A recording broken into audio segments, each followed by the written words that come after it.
자, 저희 수업하도록 합시다. 이제 그 개별세법으로 넘어가겠습니다.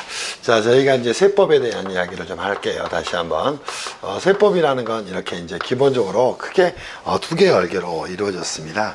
물론 이제 국세와 지방세로 나눌 수도 있지만 우리가 국세 한정에서 말씀을 좀 드리면 국세 한정에서 이렇게 말씀을 좀 드리면 세법은 크게 이제 총칙법이 하나 존재합니다.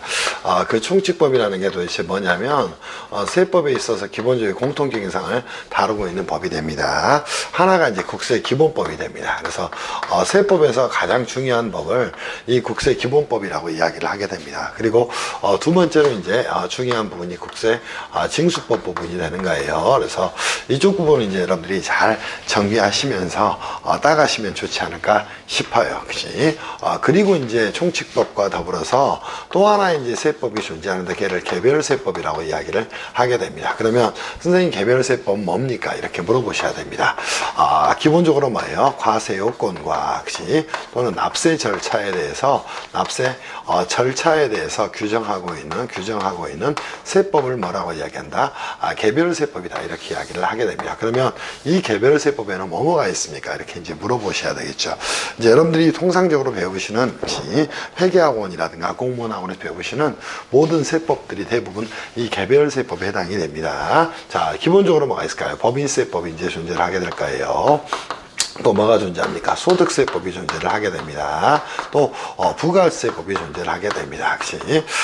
국세에서 이제 세목을 가진 세법들이 전부 다 이제 여기에 해당이 되는 거예요. 또 이제 개별 소비세법이 아마 존재를 하게 될 거예요. 그죠?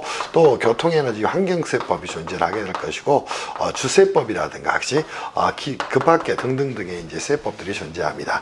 얘네들을 뭐라고 이야기하냐면 개별세법이라고 이야기를 하게 됩니다. 이때 이제 개별세법이 가지는 가장 특징을 이제 여러분이 눈여겨보셔야 됩니다. 기본적으로 뭐를 정하고 있을까? 과세요건과 납세 절차를 정하고 있어요. 그러면 과세요건 현성이 뭐가 있습니까? 이렇게 정리를 하셔야 됩니다. 그러면 법인세법에서도 첫 번째 과세 대상이 무엇인가 이걸 따지는 거예요. 두 번째 납세 의무자는 과연 누구인가 이걸 따지는 겁니다. 세 번째 뭐를 따질까요?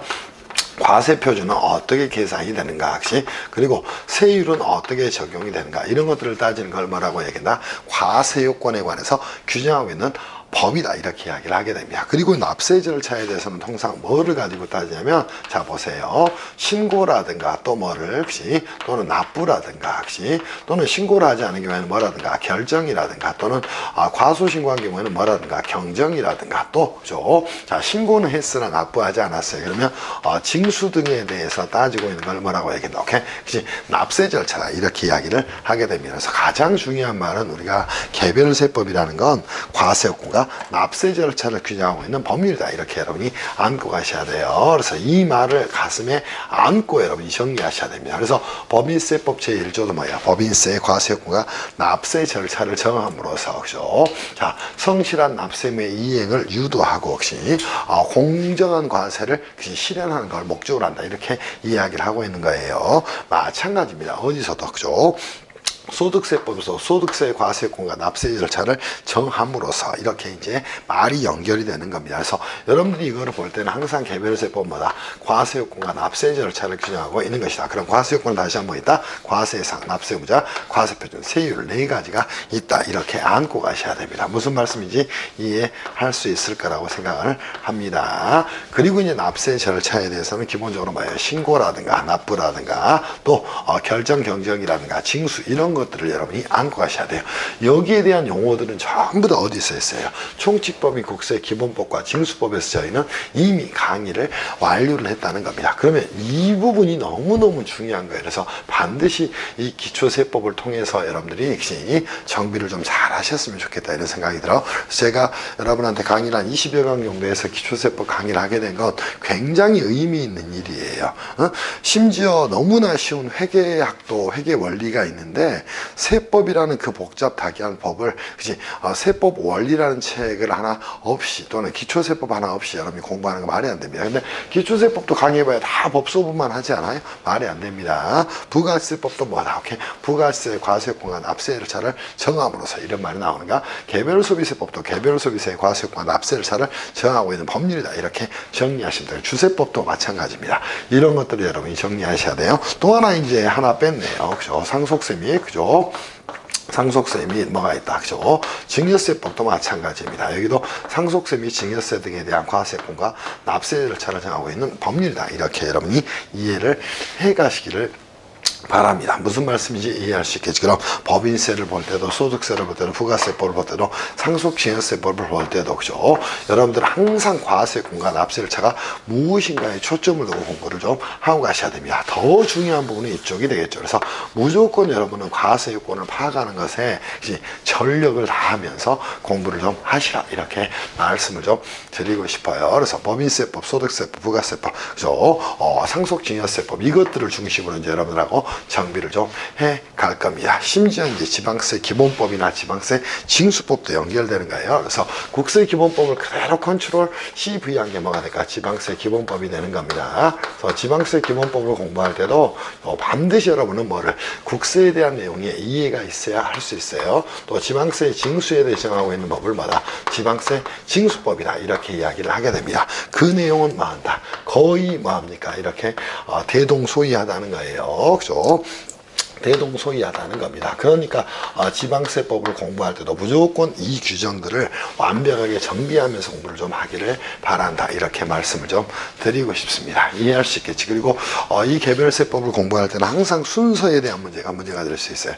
부가세법부터 공부하는 게 맞습니다. 왜냐하면 부가세법에서 부가세는 뭐예요? 매출과 상관없는 금액입니다. 오케이? 그러니까 떼내야 돼요. 그런 다음에 두 번째는 법인세법을 공부하는 게 맞고 세 번째는 상속증여세법 소득세법을 공부하는 게 맞고 네 번째는 상속증여세법을 공부하는 게 맞습니다. 그래서 저희가 이제 부가가치세법에 대해서 한 4개의 절차 등을 통해서 여러분들하고 간략하게 좀 정리를 좀 해드릴 거예요. 그죠? 첫 번째 이제 부가가치세법으로 가서 여러분들하고 좀 정리하겠습니다. 그치?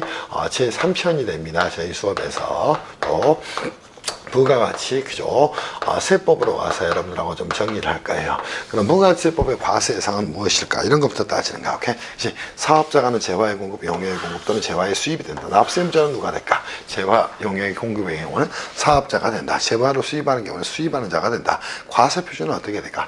해당 과세에 관한 재화, 용역, 공가액의 합계액이 된다. 만약 재화로 수입하는 경우에는 세관을 경밀해야 됩니다. 그러면 관세, 과세가액의 관세, 개별소비세, 농어촌 특별세, 교육세 등을 합한 금액이 된다. 이렇게 여러분이 정비를 하고 가시라는 거예요. 무슨 말씀인지 이해할 수 있을 거라고 생각합니다. 그래서 이 부가세법에서도 얼개를 본다면 역시 기본적인 공통적인 사항을 정해야 될 겁니다. 그게 총칙 규정이 되는가. 자, 2장서부터는 전부 다 과세 대상에 대한 내용을 다루고 있습니다. 그러면 자, 뭐가 될까?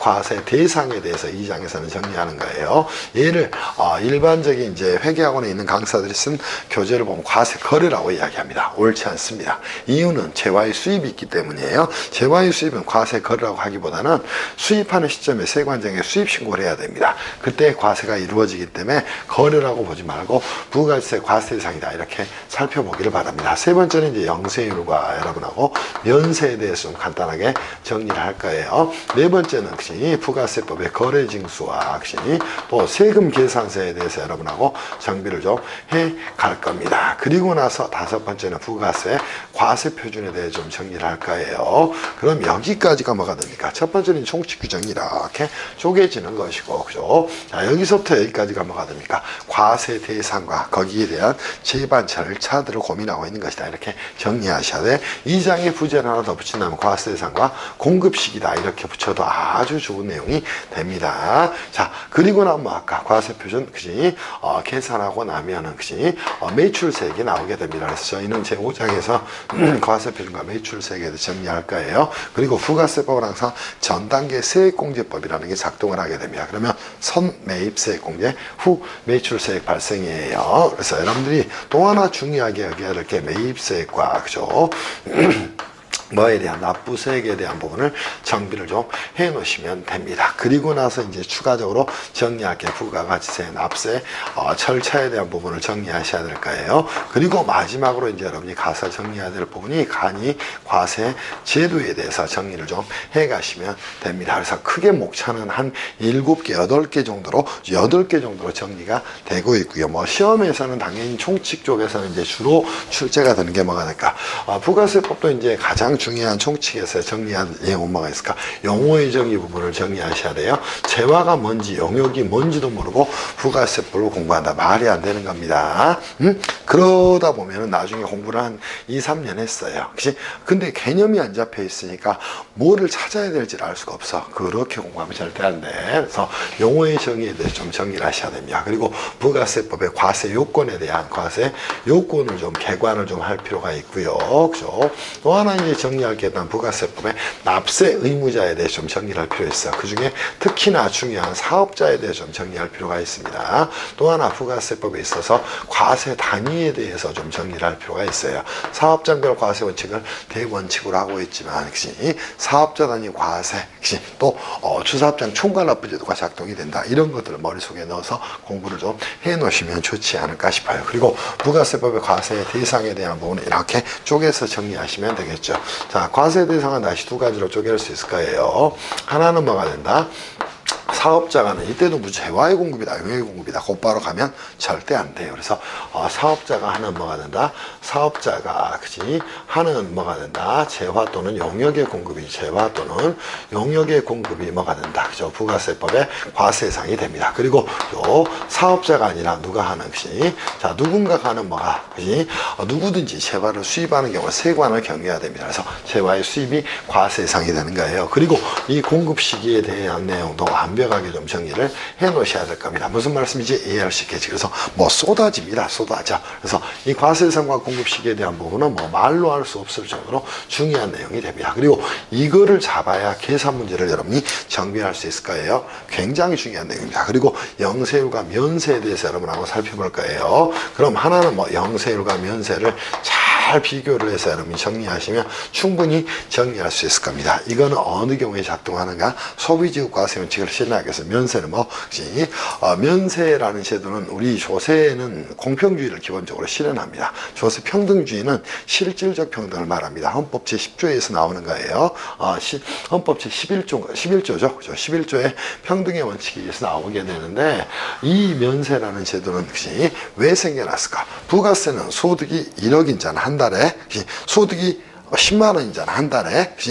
스타벅스 커피를 먹어도 세부담이 똑같아. 오케이? 스타벅스 커피가 5천 원이다. 그럼 110분의 10은 부가세를 내야 돼. 문제가 생기지 조세 공평주의에 역행하게 됩니다. 그래서 이 면세 제도를 통해서 혹시 누구 서민의 혹시 생활 안정을 도모하겠다. 그래서 만든 제도가 면세다. 이렇게 정리를 해놓고 하시길 바랍니다. 그리고 이제 거래징수, 그죠? 여러분이 정리하셔야 되겠지. 거래징수는 아마 1장에서 제가 설명을 좀 할 거예요. 그리고 세금계산서는 혹시 우리 부가세 법에서 전단계 세액공제법에 역시 성패를 좌우하는 전단계 세액공제법을 적용하기 위해서 세액공제법을 적용하기 위해서 필수적 뭐가 됩니까? 역시 제도가 이 세금계산서 제도가 되는 거예요. 그래서 이 세금계산서도 반드시 여러분이 정확하게 이해하고 하셔야 돼. 문제에서도 이 선세금계산서의 발행이라든가 후세금계산서의 발행이라든가 이런 내용이 굉장히 많이 나옵니다. 그래서 이 부분들을 좀 정비를 좀 해놓고 하셔야 돼. 그리고 이제 과세표준 계산은 이 계산 문제로 굉장히 많이 나오죠. 그래서 이 과세표준 쪽에 좀 잘 가져가 정리하셔야 됩니다. 그리고 이 매출세액 부분은 반드시 이 매출세액 산정을 위해서는 뭐를 검토하셔야 돼? 대손세액공제 부분을 검토를 하고 가셔야 됩니다. 혹시 자 누가 공급받은 자가 혹시 법인세법이나 소득세법에 의한 대손 사유가 발생한 경우에는 뭐 부가세까지 떠안아야 되는 부담이 생겨납니다. 오케이? 그 부분은 뭐 대손세액 공제를 통해서 매출세액에서 차감해주겠다 이렇게 정리하셔야 돼. 또 하나 이제 여러분이 정리할 게 뭐 있다. 매입세액에 대한 부분을 반드시 정리를 하고 가셔야 됩니다. 혹시 이 매입세액은 이 또한 뭐다? 전 단계 세액공제법에 의한 논리적 귀결이다 이렇게 정리하셔야 됩니다. 그래서 그래서 여러분들이 이제 세액공제법의 논리적 귀결이 되는 거예요. 항상 부가세법을 볼 때는 뭐예요? 선매입세액공제, 이거를 기억하셔야 됩니다. 선매입세액 시 공제액 시. 두 번째는 뭐가 나 후매출세액 발생이다. 이렇게 정비를 좀 해놓고 가시기를 바랍니다. 후매출세액 그대 발생이다. 이런 방식의 여러분이 공부를 좀 해 나가셨으면 좋겠다. 이런 생각이 좀 들어요. 무슨 말인지 충분히 이해가 될 것으로 생각합니다. 그리고 이제 부가세 납세 절차에 대한 부분을 정리하시면 되겠죠. 여기서 이제 가장 중요한 게 부가세 환급에 대한 부분을 정리하셔야 돼요. 또 대리납부 제도라든가 또 그 밖의 제도들을 여러분이 잘 정리를 하고 가셔야 됩니다. 부가세 환급도 대리납부 제도 혹시 또 그죠? 전자경을 공급하는 것이 국외사업자의 뭐에 대한 용역 등 공급 특례라든가 그죠? 공급 특례라든가 이런 것들을 여러분이 잘 정비를 하고 가시라. 또 중소중견 사업자의 부가세, 납부의 유예제도라든가 이런 것들을 정비를 하고 가셔야 돼.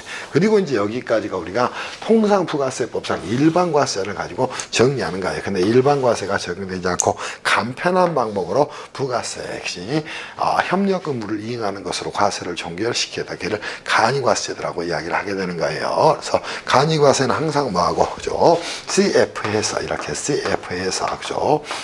일반 과세 제도하고 잘 비교를 해 놓으시기를 바랍니다. 여기서 시험에 주로 많이 나오는 건 뭐가 될까요? 재고 납부세액과 재고 매입세액에 대한 내용이 될 거예요. 개념적인 부분을 여러분이 정리하시면 재고 매입세액에 대한 부분이 될 겁니다. 이 부분들을 잘 정리해서 여러분이 정리를 해 놓으면 아주 좋을 것이다. 이렇게 좀 생각을 합니다. 이게 이제 부가세법의 전체적인 내용인 거예요. 제가 이제 서두에 말씀을 드립니다. 우리 세법은 이렇게 두 개의 덩어리로 만들어졌어요. 하나는 총칙법, 또 하나는 개별세법. 이 개별세법에 해당하는 게 뭐다? 법인세법, 소득세법, 부가세법, 또 그죠? 상속증여세법도 개별소비세법, 등등등이 여기에 대한 내용이 됩니다. 그때 너무너무 중요하죠. 이 개별세법, 과세요건과 납세 절차를 균형하고 있는 법률이다. 이렇게 정리하셔야 됩니다. 그때 과세요건은 과세상, 납세부자, 과세표준, 세율 달달 하셔야 돼. 이 정도는 해야 세법을 한다고 하는 거야. 그렇게 정비를 해 나가시면 참 좋겠다는 생각이 들어요. 그래서 이 부분에 대한 부분을 먼저 이해하시고 우리가 첫 번째 단계로 부가세법을 배우구나.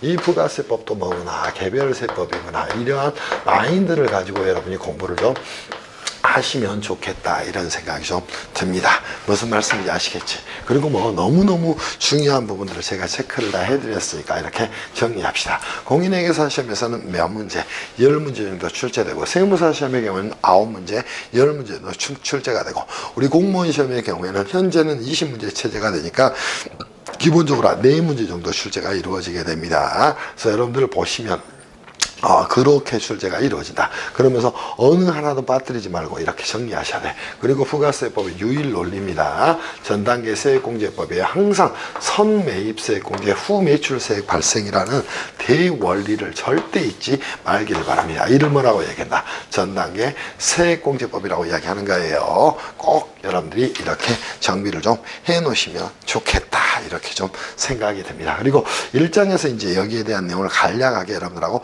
설명을 좀 해드릴까요? 그래서 전 단계 세액공제법이 뭔지 그런 부분들을 좀 설명을 좀 해가겠습니다. 여기까지가 뭐다? 우리가 개별세법을 들어오게 되는 것에 대한 내용이에요. 그래서 부가세법에서 여러분은 오로지 뭘 포착해야 돼? 과세권과 납세 절차에 대해서 완벽하게 정리를 좀 하고 가셔야 됩니다. 무슨 말씀인지 이해가 됐을까라고 생각을 합니다. 이제는 부가세법 가서 천천히 한번 장비를 좀 해보도록 할게요. 그죠? 꼭 선생님처럼 목자 따고 그죠? 공부를 좀 해나가시면 좋겠다 이런 생각이 좀 듭니다. 자, 이제는 어디 갈 거냐면 우리가 부가세법으로 가서 제 1장 한번 가보겠습니다. 이번 타임에는 1장 정도 여러분들하고 설명을 하면 어떨까 하는 생각이 들어요. 그리고 2장, 3장 이런 부분들도 여러분하고 간략간략하게 이게 도대체 뭔가 세법을 하기 위해서 필요한 여러분한테는 한 7, 80%, 60, 70% 이상을 드리는 겁니다. 그래서 기존 기존의 회계학원이라든가 기타 학원의 강의하고는 숨 쉬는 곳이 다릅니다. 숨 쉬는 곳이 차원이 달라요. 그죠? 이수천의 스펙을 보시면 여러분이 아실 거예요. 저 사람이 어떤 사람인가는 역시 검증이 다 되고 있는 거니까 충분히 정비를 좀 해 놓으시기를 바라요. 첫 번째 이제 제1장 가서 부가가치세법이에요. 부가세법, 부가가치세법, 부가가치세법이라고 써드리겠습니다. 세법, 뭐를 보겠다? 총칙을 보겠다. 이렇게 정리를 좀 하도록 합시다. 부가세법 총칙에서는 기본적으로 이제 우리가 다뤄야 될 내용이 첫 번째 제1절에 역시 의의에 대한 내용을 좀 다뤄야 될 거예요. 그래서 총설이라고도 이야기를 하고 논의를 전개하겠습니다. 제1절 가시죠. 그죠? 총설로 가서 정리를 좀 하겠습니다. 그럼 부가세법은 뭐가 될까? 의의 한번 정하시면 되겠죠. 당연히 뭐가 됩니까? 부가가치세 과세 대상이 되는 사업자 간의 재화 용역의 공급도 재화의 수입을 과세 대상으로 하는 국세에 대해서 납세 절차와 과세 요건을 정하고 있는 법률이다. 이렇게 정리하셔야 됩니다. 그래서 자 뭐다? 부가가치세, 부가가치세, 자 뭐를 정하는 것이다? 과세 요건과 과세 요건과 그죠? 납세 절차를 규정한 뭐를 말한다. 오케이? 세법을 말한다. 또는 법률을 말한다. 이렇게 여러분이 정리를 해 가시면 될 겁니다. 이거를 뭐라고 얘기한다? 부가세법 총칙이다. 이렇게 이야기를 하게 되는 겁니다. 자, 두 번째 이제 여러분이 정리해야 할 게 뭐가 될까? 용어를 정확히 정리해야 됩니다. 용어의 정리를 하지 않고 개별세법이든 국세기본법이든 어떠한 세법도 할 수가 없어요. 자, 여기서 주의할 건 첫 번째 뭐가 있습니까? 여러분 교재를 보시다 어느 책이나 제 책은 다 똑같습니다. 첫 번째가 뭐가 나왔나? 재화에 대해서 꼭 정리하셔야 돼. 재화를 모르면서 과세상을 보면 안 되겠지. 재산적 가치가 있는 물건과 권리를 말한다. 꼭 정리하셔야 돼. 그럼 물건은 뭘까? 이렇게 정리하셔야 됩니다. 재산적 그죠? 가치가 있는 것이 자 뭐를 말한다? 물건과 권리를 말한다. 이렇게 정리하면 되겠죠. 물건에는 다시 대통령령에서 규정을 하고 있어요. 동산, 부동산 등 유체물과 전기, 가스열 등 관리할 수 있는 자연력을 말한다. 권리는 뭐다? 특허권, 광학권 등의 각종 권리를 말한다. 이렇게 정리하면 되겠죠. 용역이란 건 무엇이다? 이거를 정리하셔야 됩니다. 자, 영무를 말한다. 영무는 너무 어려운 말이에요. 그래서 한자로 변형하다 보니까 이렇게 어려워진가? 그럼 영무라는 건 뭐다? 서비스를 말하는 것이다.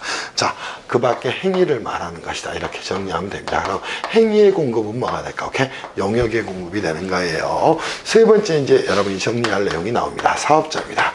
부가세법의 납세무자는 자연인과 법인을 구분하는 게 큰 의미가 없어요. 왜? 재화 용역을 공급하는 경우에는 사업자가 납세무자가 되거든. 그럼 사업자는 뭐다? 가장 중요한 게 사업자 등록은 중요하다, 중요하지 않다. 중요하지 않습니다. 사업자 등록 유무에도 뭐하고 불구하고 그죠? 자, 뭐 하는 자다? 사업상 독립적으로 그죠? 그지? 이거보다는 조금 더 자기의 계산과 책임하에 이렇게 정리되고요. 그죠? 자기의 계산과 자기의 계산과 뭐하에 책임 아래서 사업상 독립적으로 그죠? 독립적으로 뭐 하는 자다. 그지? 재화 용역을 뭐 하는 자다. 용역을 공급하는 자를 그지? 공급하는 자는 뭐라고 했다? 사업자다. 이렇게 이야기를 하게 됩니다. 그러면 부가세법상 사업자는 사업자 등록은 중요하다, 중요하지 않다. 중요하지 않다는 거예요. 두 번째, 자기의 계산과 책임하에. 이거는 경제적 효과가 자기한테 귀속되는 걸 말하는 것이고, 이거는 법적 효과가 귀속되는 걸 말합니다. 그리고 당연히 뭐예요? 사업상이 되니까 계속 반복성이 필수적 요건이 될 겁니다. 계속 반복적으로 반복성을 말하는 것이고, 사업상이라는 건 영업상을 말하니까 그렇다는 거예요. 또 독립성을 말하는 겁니다. 독립성을 말하는 겁니다. 또 재화 용역을 공급하는 자를 말한다. 이렇게 정리하시면 됩니다. 그래서 사업자란 사업 목적이 영리 목적이든 영리 목적이 아니든 자, 이 말 하나 더 넣어놔도 되겠네요. 사업자 등록 의무에도 불구하고 또 영리 목적 뭐에도 그죠? 유무에도 뭐하고 유무에도 불구하고 이렇게 정리를 좀 해 나가시기를 바랍니다. 그지? 뭐다 자기 개선과 책임 하에 역시 사업상 독립적으로 재화 용역을 공급하는 자를 말한다. 그래서 사업 전록 유무는 중요하지 않다. 또 영리 목적 유무는 중요하지 않다. 이렇게 정리를 해 놓으시기를 바랍니다. 그리고 이제 사업자는 부가세법에서 다시 두 작자로 쪼개지는 거예요. 하나는 뭐로 쪼개질까요? 간이과세자. 또 하나는 뭐가 있을까? 일반과세자로 쪼개지게 됩니다. 간이과세자는 필기하지 않을게요. 그죠? 일반과세자로 나눌 수 있습니다. 간이과세자는 뭐다? 직전 연도 재화용의 공급 대가가 4,800만 원 미달하는 개인사업자입니다. 오케이? 그러니까 법인사업자는 어떠한 경우도 간이과세가 될 수 없다는 것이야. 그리고 일반과세는 어떤 자가 될까? 간이과세가 아닌 자가 됩니다. 한번 써볼까요? 그죠? 직전 연도를 기준으로 합니다. 그죠? 이유는 뭐 때문일까? 부가세법상 간이과세는 과세간이 1년이야. 오케이? 직전 연도 재화 용역에 재화 또 용역에 역시 자 뭐가 공급 대가가 얼마에 역시 4,800만 원에 미달하는 뭐를 개인 사업자를 말한다. 이렇게 정리하셔야 돼. 그럼 간이과세는 무조건 뭐야? 개인 사업자야. 그러니까 법인 사업자는 절대 될 수가 없다는가. 일반 과세는 뭐가 될까? 간이과세가 아닌 자를 말한다. 자가 아닌 자를 뭐라고 이야기한다? 일반 과세다. 이렇게 이야기를 하게 되는 겁니다. 이거를 이제 여러분이 안고 가셔야 됩니다. 무슨 말씀인지 이해할 수 있겠지. 그리고 나서 이제 저희가 제2절로 가서 간략하게 설명을 드릴게요. 만약 세법학을 한다면 이거를 심도 있게 좀 정리를 해야 되지만 2절 역시 부가가치세, 우리나라 부가가치세라고 이야기합시다. 자, 우리나라 역시 부가가치세, 과세 방식에 대해 좀 정리를 하겠습니다. 자, 부가가치세를 과세할 때는 가장 문제가 되는 게 첫 번째 이겁니다. 자, 부가가치를 어떻게 포착할 것인가? 그지? 왜? 부가가치세는 부가가치가 과세사인 국세니까. 그래서 부가가치의 포착 방법에 대한 문제가 될 거예요. 그지? 두 번째, 역시 과세표준과 납부세액은 어떻게 계산할 것인가. 이 문제가 이제 문제가 될 수 있습니다. 그래서 부가세, 과세표준과 납부세액은 어떻게 계산할 것인가. 이렇게 따라가면 됩니다. 그때 부가가치의 포착 방법으로는 역시 자, 총생산형, 소득형, 소비형이 있습니다. 우리나라는 뭐를 채택하고 있다? 소비형을 채택하고 있다는 겁니다. 무슨 말씀인지 이해할 수 있겠지. 과세표준과 납부세 계산 방법으로는 뭐를 채택하고 있다? 전단계 세액공제법을 채택하고 있다. 이렇게 정리하셔야 돼. 세액공제법을 채택하고 있다는 겁니다. 여기에 대한 이제 간단한 설명을 좀 드릴 거예요. 그럼 선생님 전단계 세액공제법은 딱 두 개의 그림만, 세 개의 그림만 가지고도 여러분하고 정리할 수 있어야 돼요. 이 부분을 설명을 좀 해드리겠습니다. 그러면 선생님 전단계 세액공제법이란 도대체 무엇입니까? 이거를 안고 가셔야 됩니다. 전단계 세액공제법은 한마디로 이겁니다. 자, 투자를 촉진하기 위해서 시키는 방법이에요. 뭐 한다? 항상 매입과 매출 중에 뭐가 먼저예요? 우리가 소소매업이나 유통업을 영위한다면 항상 매입이 먼저예요. 그럼 매입 먼저, 매출 나중이에요. 자, 우리가 이제 봅시다. 그때 항상 뭐 하는가? 선매입세 공제를 하는 거예요. 먼저 매입세 공제를 통해서 역시 우리가 부가세를 뭘 해주게 됩니까? 공제를 해주고 또는 환급을 해주게 됩니다. 그리고 나서 뭐 하는가? 후 매출세액 발생입니다. 이 원리를 뭐라고 이야기한다? 전단계 세액공제법이라고 이야기를 하게 되는가? 이거는 꼭 여러분이 안고 가셔야 돼. 그러면 우리가 사업자를 한 세 자만 정리합시다. 자, A가 존재합니다. 자, B가 존재합니다. 오케이? 자, C가 존재한다. 이렇게 좀 가정을 하겠습니다. A, B, C가 있는 상태가 됩니다. 1거래 단계, 2거래 단계, 3거래 단계예요. 자, A라는 자가 부가가치를 이렇게 뭐 했냐? 부가가치를 1000을 이렇게 창출했어요. 자, 창출했습니다. 근데 우리는 경제학적 개념으로 부가가치를 창출할 수가 없어요. 부가가치를 창출했다는 건 여기에 이윤까지 포함되어 있는가? 그럼 이 A는 B에게 이렇게 말할까요? 공급을 할 겁니다. 공급을 할 거예요. 그때 이제 공급가액은 얼마가 될까요? 당연히 부가가치 창출한 1000이 될 겁니다. 그때 이제 문제가 될 만한 사항이죠. 자, 보시죠. 이 A는 B에게 100만 받으면 되냐? 절대 안 됩니다. 뭐까지 받아야 돼요? 그죠? 부가가치세까지 추가로 여러분한테 역시 B한테 받아야 됩니다. 그럼 받을 금액은 얼마가 돼요? 공급가액 얼마하고 1000원하고 그죠? 부가세 100을 받아야 됩니다. 이때 부가세까지 있는 징수할 의무가 있는 걸 거래징수무라고 이야기하는 것이에요. 그러니까 받을 금액은 자신의 매출액 얼마, 공급가액은 당연히 뭐가 됩니까? 매출액이 되는 거예요. 매출액 또는 수익금액이 되는 겁니다. 1000하고, 그죠? 또 부가세 얼마를 100을 거래징수를 해야 된다는 겁니다. 이게 이제 A가 해야 될 일이에요. 근데 문제가 되는 건 B입니다. 오케이, B예요. 부가세 계산 구조를 보게 되면 보시죠. 자, B는 여기에 이제 부가가치를 더할 거예요. 자, 부가가치를 얼마를 더하냐면 부가가치를 가치를 500을 더했습니다. 그리고 이렇게 C에게 이제 공급을 했어요. 그때 문제가 되는 게 우리 부가세법은 이 공급가액 총액을 과세표준으로 봅니다. 또는 공급가액으로 보는 거예요. 그럼 공급가액은 얼마가 나왔을까요? 가액은 그지 1,500원이 나왔다는 겁니다. 그러면 보세요. B 입장에서는 자신이 창출한 부가가치는 얼마인데 500인데 그지 1,500에 그지 부가가치세 과세표준이 만들어지게 됩니다. 그때는 뭐예요? 이 1,500 중에는 전 단계 누구한테? A한테 거래징수한 1,000이 포함이 되어 있다는 것, 즉 부가세 100이 포함이 되어 있다는 것이야. 그랬을 때 우리는 이 B 입장에서 따져가야 됩니다. 자, 뭐 한다고? 과세표준은 어떻게 계산이 되는 것이다. 자, 보세요. 과세표준은 얼마가 되지만 표준은 1,500이 됩니다. 그리고 매출세액은 얼마가 됐지만 매출세액은 10%를 곱하니까 150이 됐어요. 근데 뭐 하는 것이야? 이게 이제 납부세액이 됩니다. 근데 저희는 간략하게 쓸게요. 자, 매입세액을 뭘 하게 됩니까? 그치? 100을 이렇게 공제해 주게 됩니다. 그때 순위가 뭐다? 오케이? 1이라는 거예요. 이거를 전단계 세액공제법이라고 이야기하는. 그럼 납부세액은 얼마? 150에서 100을 뺐으니까 50이 나왔겠지. 결론은 똑같지만 항상 뭐다? 선매입세액 공제, 후 매출세액 발생이라는 사실을 여러분은 반드시 기억하고 가셔야 돼. 이 전단계 세액공제법을 떠받치고 있는 가장 중요한 떠받치고 있는 가장 중요한 제도가 존재합니다. 자, 이를 지탱하고 있는 제도가 존재를 하게 됩니다. 그게 뭐가 될까요? 세금계산서 제도가 되는 거예요. 이거를 여러분이 안고 가셔야 됩니다. 오케이? 그래서 우리 부가세법에서 저는 이렇게 생각합니다. 전단계 세액공제법을 모르고는 전혀 부가세법을 알 수가 없어요. 그래서 항상 선매입세 공제, 매입이 먼저라는가 이걸 안고 가셔야 돼. 후 매출세액 발생이라는 원리를 여러분이 모르면 절대 부가가치세법을 이해할 수 없어요. 자, 이렇게 만들어질 수 있는 건 뭐 때문이다? 이 세금계산서 제도 때문이다. 이렇게 여러분이 안고 가기를 바랍니다. 무슨 말씀인지 이해할 수 있겠어요? 그래서 부가가치세법에서 가장 중요한 또는 그 유일 논리가 됩니다. 우리가 심지어 제8장에서 간이과세도를 볼 때도 재고 매입세액과 재고 납부세액은 이 매입세 공제율의 차이를 조정하게 한 거예요. 왜요? 선매입세 공제를 받았거든. 근데 간이과세는 뭐를? 매입세 공제를 자신의 업종별 부가율을 상당한 부분밖에 못 받거든. 근데 일반과세로 전환이 됐어. 그럼 못 받았던 부분에 대해서 받아내야 될 거냐? 그게 뭐가 돼?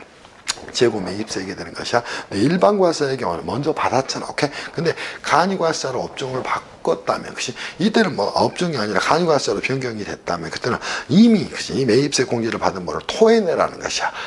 그리고 우리가 공통매입세액의 정산이라든가, 또 납부환급세액의 지혜계산도 전부 다 이 전단계 세액공제법에 뿌리를 두고 있다는 거예요. 오케이? 그래서 이 부가세법에 저는 한 1000개 치고 싶어. 1000개 별표를. 이 전단계 세액공제법을 이해하지 못하면 아무것도 알 수가 없다. 그 내용을 저희 모든 제가 이수천이 쓴 교재에는 전부 다 들어있다. 이렇게 생각을 해 놓고 가시기를 바랍니다. 그래서 우리나라 부가세 과세 방식은 저렇다. 자, 이거는 어디에서 온 것이다? 이론적 근거에서 온 겁니다. 그래서 2절과 제3절로 이렇게 연결합시다. 2절과 제3절로 가서 연결할게요. 2절과 3절을 전부 다 안고 있는 것이다. 이렇게 생각을 하면서 여러분이 정비를 해 나가기를 바랍니다. 그래서 우리나라는 소비형 부가가치세를 부가가치의 포착 방법으로 채택하고 있고 과세표준과 납부세액 계산 방법으로 전단계 세액공제법을 작동을 시키고 있다. 이거를 절대 잊으시면 안 됩니다. 그래서 부가가치가 무엇인가를 잘 정리하셔야 돼요. 소비형을 채택하고 있기 때문에 매출액 자체를 뭐로 본다. 재화형 공급의 경우에는 과세 대상으로 보는 것이다. 이렇게 정비를 해 놓으시기 하시기를 바랍니다. 그러면서 쭉쭉쭉 넘어가시면 여러분이 정리가 될 거예요. 절대 잊어서는 안 되는 게 부가세법마다 무조건 전 단계 세액공제법이야. 그거를 정비를 좀 하고 가시기를 바랍니다. 그래서 2절과 3절의 내용은 저 정도 정리를 좀 할게요. 또 하나 이제 문제가 되는 게 부가세법의 제4절입니다. 제4절에서 이제 저희가 정리를 해야 될 간단한 내용은 뭐가 될까? 제4절에서는 국경세 조정의 방법에 대한 국경세 조정에 대한 방법입니다. 특히나 이제 여러분은 이 문제는 왜 생겨나냐면 이런 경우에 생겨나는가요? 국경세 조정의 경우에 A라는 자가 존재합니다. 자, B라는 자가 존재해요. 그런데 이 친구는 뭐예요? 한국에 뭐가 됩니까? 제조업자 겸 제조업이 판매를 하고 있는 업자입니다. 그리고 B라는 친구는 뭐예요? 미국에 뭐가 됩니까? 수입업자가 됩니다. 수입업자가 돼요. 그죠? 자, 이때 이렇게 말했어요. 수출 등을 했다는 겁니다. 수출을 한 경우에 부가세는 과연 보세요. A는 당연히 우리나라의 납세의무자가 됐고 B의 경우에는 뭐예요? 미국의 납세의무자가 됐습니다. 이때 국경세를 어떻게 조정할 것인가? 이론적 방법에는 생산지국과세 원칙, 또 소비지국과세 원칙 두 가지가 있어요. 우리 부가세법은 이 국경세 조정 방법으로 뭐를 채택하고 있다? 소비지국 과세 원칙을 채택하고 있다는 겁니다. 그러니까 당연히 이 수출하는 재화에 대해서는 국내에서 당연히 과세 대상으로 보지만 이 세율을 적용에 있어서 영의 세율을 적용을 하게 되는 거예요. 그래야 미국 가서 경쟁력을 가질 수 있다는 겁니다. 이 영의 세율을 적용하는 걸 뭐라고 이야기한다? 영세율이다 이렇게 이야기하는 거예요. 그래서 국경세 조정의 방식으로 생산지국이 아니라 소비지국에서 과세 원칙, 소비지국의 과세 원칙을 하고 있다. 채택을 하고 있다. 이 정도 정리하시면 된다는 겁니다. 무슨 말씀인지 충분히 이해가 됐을 것으로 생각합니다. 특히나 이제 그래서 우리나라도 재화의 수입이 과세 대상이 되는 겁니다. 이것 때문에 소비지국 과세 원칙 때문에 한다? 재화의 수입을 보고 있다. 부가세법의 과세 대상으로 포착을 하고 있다. 이렇게 정리를 좀 해 놓으시기를 바랍니다. 무슨 말씀인지 이해할 수 있을 거라고 생각해요. 그래서 재화의 수입을 과세선으로 보는 건 이 이유 때문이다. 이렇게 정리를 좀 해 놓으시기를 바랍니다. 그리고 이미 이제 우리가 정리할 내용 중에 간단한 것들만 좀 정리합시다. 제5절입니다. 제5절에서 부가세 다시 한번 부가세 과세 요건에 대해서 전체적으로 여러분하고 좀 정리를 할게요. 자, 부가세 과세 요건에서 첫 번째 정리할 건 과세 요건은 다시 한번 과세 예상 납세의무자 과세 표준 세율을 말하는 거예요. 첫 번째 과세 예상은 무엇일 것인가 이걸 한번 잡고 가셔야 돼요. 그죠? 과세 예상은 다시 두 개로 나눕니다. 하나는 사업자가 하는 일이에요. 사업자가 하는 뭐가 된다? 재화의 공급 시 또는 뭐가 돼요? 용역의 공급이 된다는 겁니다. 가운데 점이에요. 용역의 공급이 되는 것이다. 또 하나는 뭐가 되는 것이다? 재화의 수입이 뭐가 됩니까? 과세 대상이 된다. 이렇게 안고 가셔야 됩니다. 두 번째 이제 납세 의무자도 이렇게 따지는 거예요. 납세 의무자도 자 보세요. 첫 번째 재화 용역의 공급 시에는 재화 또는 용역의 공급 시는 이렇게 논리적으로 가져가셔야 돼요. 공급의 경우에는 누가 되는 것이다? 사업자가 납세의무자가 되는 것이다. 오케이? 자, 두 번째 재화의 수입의 경우에는 수입의 경우에는 뭐가 되는 것이다? 재화를 수입하는 자가 되는 것이다. 재화를 수입하는 자가 되는 것이다. 역시 이렇게 정리를 좀 해놓으시면 된다는가. 그리고 이제 세 번째 과세 표준은 어떻게 되는 것이다? 과세 표준은 그죠? 과세 표준은 어떻게 되는 것이다. 그지? 자, 재화 용역의 공급의 경우에는 보세요. 재화 용역의 공급의 경우 이렇게 공부해야 돼. 용역의 공급의 경우에는 해당 과세기간의 재화 용역의 공가액의 합계액이다. 이렇게 정리를 하고 가셔야 됩니다. 해당 과세 기간에 왜 과세 표준 합계액을 따지는 거니까 과세 기간에 자, 재화 용역의 공급 재화 용역의 용역의 뭐에 대한 공급가액에 뭐가 되는 것이다. 합계액이 되는 것이다. 이렇게 여러분이 정비를 해 놓고 가셔야 됩니다. 그리고 이제 재화의 수입의 경우에는 항상 기준이 뭐가 된다? 재화의 수입의 경우에는 자, 과세 가격이 기준이 되는가? 과세 가격의 자, 뭐가 됩니까? 관세액 개별 소비세 등등등은 뭐다? 합한 금액이다. 이 말을 여러분이 안고 가시면 됩니다. 무슨 말씀인지 이해할 수 있겠지.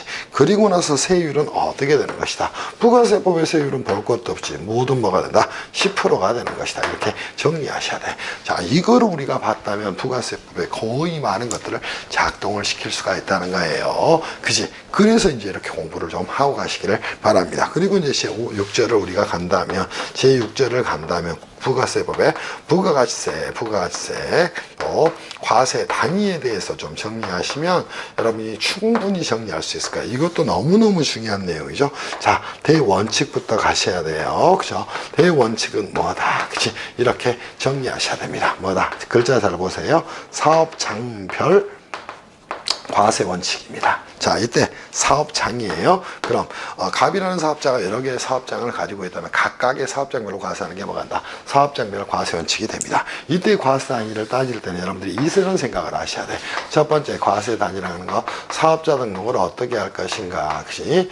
두 번째는 세금 계산서의 수수를 어떻게 할 것인가. 세금 계산서의 수수를 어떻게 할 것인가. 그치? 또 거래징수를 어떻게 할 것인가. 거래징수를 어떻게 할 것인가. 부가가치세의 신고는 어떻게 할 것인가. 또 납부 등은 어떻게 할 것인가. 이거를 따지는 게 뭐가 됩니까? 과세 단위에 대한 고민이 되는 거예요. 그럼 과세 단위에 대한 고민은 뭐다? 사업자 등록, 세금계산, 수수, 거래징수, 신고, 납부 등은 어떻게 할 것인가. 자, 각각의 사업장별로 하는 걸 뭐라고 얘기한다? 사업장별 과세 원칙이라고 이야기합니다. 당연히 이때는 뭐 한다? 각각의 여러 개의 사업장이 있는 경우에 각각의 사업장별로서 하는 걸 뭐라고 이야기를 한다? 사업장별 과세 원칙이라고 이야기합니다. 다만 예외적으로 말할 수 있어요. 그죠? 사업자 등록을 뭐로 했다면, 자, 갑이라는 사업자가 보시죠. 자, 갑이라는 사람이 사업장을 이렇게 A, B, C 세 개를 가지고 있다는 겁니다. C 이렇게 세 개 가지고 있어요. 부가세법 뭐야? 각각의 사업장별 과세가 원칙이야. 근데 이 세 개를 묶어서 갑이 있는 그치? 본점 또는 주사무소 단위로 과세할 수가 있을까? 그치? 이게 뭐가 돼? 사업자 단위 과세가 되는 것이야. 예외적으로 뭐가 작동될 수 있다? 사업자 단위 과세가 작동될 수 있다는 겁니다. 그치? 과세가 작동될 수 있어요. 그러면 보세요. 저러 개 세 개의 사업장이 있는 경우에도 사업자 등록, 세금계산서, 거래징수, 신고, 납부 등을 갑의 본점이나 주사무소 단위로 할 수 있는 걸 뭐라고 한다? 사업자 단위 과세라고 이야기합니다. 또 하나 과세 단위는 아닙니다. 오케이? 뭐예요? 납부 또는 환급에 있어서 주사업장에서 할 수 있는 걸 뭐라고 얘기한다? 주사업장 총괄 납부다. 이렇게 이야기를 하게 됩니다. 총괄 납부라고 이야기를 하게 됩니다. 그러면 사업자 단위 과세에서는 전부 다 뭐 사업자 등록, 세금계산서, 거래징수, 신고, 납부 등을 사업자 단위로 사업자의 본점 또는 주사무소, 여기서는 자예요. 자, 오케이? 응? 하게 되는데, 주사업장 총괄 납부는 말 그대로 뭐예요? 주된 사업장에서 총괄해서 납부만 하는가. 그래서 이거는 어디에만 적용되는 것이다? 납부 또는 환급에 대해서만 작동을 하게 되는 겁니다. 그러면 자 보세요. 자, 사업자 등록이라든가 자, 어디 부가세 신고라든가 거래징수라든가 이런 것들은 전부 다 각각의 사업장별로 하는 거예요. 그리고 여기는 뭐에 한해서만 납부 또는 그죠? 납부 또는 환급에 한해서만, 환급 온입니다. 환급에 한해서만 어디에서? 주사업장에서 이행을 하는 걸 뭐라고 이야기를 한다? 주사업장 총괄 납부다. 이렇게 이야기를 하게 됩니다. 여러분이 이제 보셔야 될 부가세법 총칙에 있는 내용은 크게 이렇게 한 6개 정도의 얼개로 만들어져 있어요. 그래서 반드시 정리할 내용들을 정리하면서 수업을 마치도록 할게요. 첫 번째, 이제 뭘 해라? 용어의 정의를 정확히 원하는 겁니다. 재화가 뭐고, 용역이 뭐고, 사업자가 뭔지도 모르고 부가세법을 공부하면 안 돼요. 두 번째, 우리나라의 부가세 과세 방식을 위한 이론적 기초들을 먼저 정리하셔야 돼요. 부가세 포착 방법으로는 총생산형, 소득형, 소비형인데 우리나라는 소비형을 채택하고 있다. 오케이? 이거는 역시 자, 투자를 촉진하는 매력이 있다는 겁니다. 그리고 과세표준과 납부세 계산 방법으로 이 전단계 세액공제법을 채택하고 있다는가? 그럼 전단계 세액공제법 뭐다? 무조건 선매입 세액공제야. 후 매출 세액 발생이라는 사실을 절대 잊어서는 안 된다. 이렇게 생각을 하고 하셔야 됩니다. 사례를 보면 이런 모습이 되고, 또 국경세 조정의 방법으로 생산지구에서 과세할 것인가, 소비지국에서 과세할 것인가 두 개의 충돌이 생겨나게 됩니다. 그때는 만나 소비지국 과세 원칙을 작동을 시키고 있다. 그래서 수출 등의 경우에는 영세율을 적용을 시키는 게 이 소비지국 과세 원칙을 말하는 것이다. 실현하기 위한 것이다. 정리하면 되겠죠. 그래서 우리 경우에는 재화의 수입은 과세상으로 보고 있어요. 그럼 선생님 용역의 수입은 과세상이 아니야. 그래서 대리납부제도를 두고 있는 거야. 이런 것들에 대한 이해를 좀 하시기를 바랍니다. 그리고 부가세법의 과세 요건, 당연히 부가세도 개별세법이 되니까 과세 요건을 이해를 하셔야 되겠죠. 과세상, 납세무자, 과세표준, 세율을 말하는 것이다. 정비를 합시다. 과세상은 사업자가 하는 재화, 영역의 공급도 재화의 수입이 되는 것이다. 납세무자는 뭐다? 재화, 영역의 공급 시에는 사업자가 되는 것이다. 재화의 수입 시에는 재화를 수입하는 자가 되는 것이다. 과세표준은 재화, 영역 공급 시에는 해당 과세기간에 재화, 영역 공가액 합계액이 되는 것이다. 재화의 수입액은 관세, 과세, 관세, 개별 소비세, 농어촌특별세, 교수세 등을 합한 금액이 되는 것이다. 그리고 부가세법의 과세 단위는 기본적으로 두 가지. 하나는 뭐 사업장별 과세 원칙, 또 하나는 사업자 단위 과세 원칙이 있다는 것이야. 그럼에도 불구하고 납부 또는 환급에 한해서만 주된 사업장에서 이행할 수 있는 제도를 주사업장 총괄납부라고 이야기합니다. 그러면 부가세, 세액미화세 수수도, 거래징수도, 사업자 등록도, 부가세 신고까지도 각각의 사업장별로 하는 것이야. 이거는 총괄해서 납부만 하는 겁니다. 그래서 납부 또는 환급만 주된 사업장에서 하는 걸 주사업장 총괄납부라고 이야기를 하게 되는 것이다. 여기까지 봤다면 여러분들은 부가세법에 있어서 거의 모든 내용을 정리됐을 거예요. 그리고 올해 이제 개정된 내용이 하나 있긴 한데 의미가 없습니다. 오케이. 그래서 이 부분들을 정비를 좀 해드리도록 했네요. 그치? 그래서 부가세법을 우리가 넘으면서 개별세법에 대한 이야기를 했을 거예요. 그래서 개별세법은 뭐다? 국세기본법과 국세징수법을 제외한 과세요건과 납세 절차를 규정하고 있는 세법을 개별세법이라고 이야기를 하게 된다. 이 정도 정리하면 되지 않을까 싶어요. 여기가 전체적으로 부가세법 총칙의 내용이다. 이 정도 보시면 충분하지 않을까 싶습니다. 그리고 부가세 과세 대상에 대한 부분은 쉬었다가 하도록 하겠습니다. 쉬었다 하겠습니다.